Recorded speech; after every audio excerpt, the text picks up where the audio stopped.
Question অনেক easy হয়েছে, অনেক ইজি।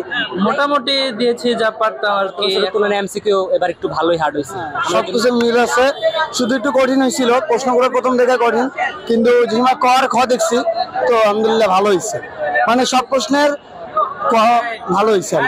প্রশ্ন রাইটিং পার্ট খুবই সহজ হয়েছে তুলনামূলক গত বছরের তুলনায়, আর গত বছরের তুলনায় এমসিকিউ এবার একটু ভালোই হার্ড হয়েছে, আমাদের জন্য তুলনামূলক কষ্টকর হয়ে গেছে অ্যান্সার করতে।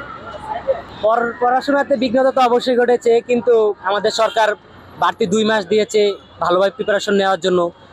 পরীক্ষা সবসময় ফেব্রুয়ারিতে হওয়ার কথা, কিন্তু এবার এপ্রিল হয়েছে, সে সময় মোটামুটি ভালোই প্রিপারেশন নেওয়া হয়েছে গত 2 মাসে।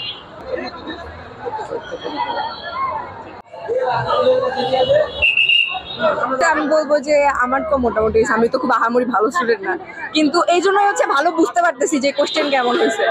বিকজ হচ্ছে আপনার এমসিকিউ এর মানে কোশ্চেন অনেক ইজি হয়েছে, অনেক ইজি, লাইক যা পড়ছেন তাই আসছে। এমসিকিউ প্রচন্ড রকমের ইজি হয়েছে, লাইক 30-এর মধ্যে 25 কনফার্ম, আর পরেরটা তো পরেরটা। আর সিকিউ হচ্ছে যে দেখা গেছে যে টিচাররা যারা হচ্ছে আমাদেরকে অ্যানালাইসিস করে সাজেশন দিয়েছে যে এগুলা থেকে আসতে পারে, এই গদ্য এই পদ্য, ওগুলা থেকে আসলে আসে নাই, যেগুলা তারা দেয় নাই সেগুলা থেকে আসছে।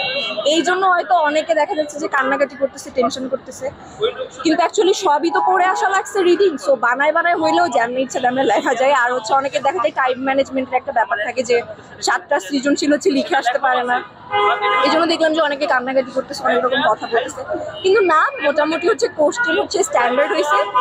আপনার হচ্ছে কমন থেকে না আসলেও দেখা গেছে যে সেগুলা খুব হার্ড কোশ্চেন, এভারেজ মোটামুটি দিয়েছি যা পারতাম আর কি, এখন বাকিটা আল্লাহ ভরসা। আমার মনে হয় ফুল অ্যান্সার করেছি, এখন কিছু তো বলা যায় না, এমনি বিশ্বাস আছে ভালো একটা রেজাল্ট হবে ইনশাল্লাহ।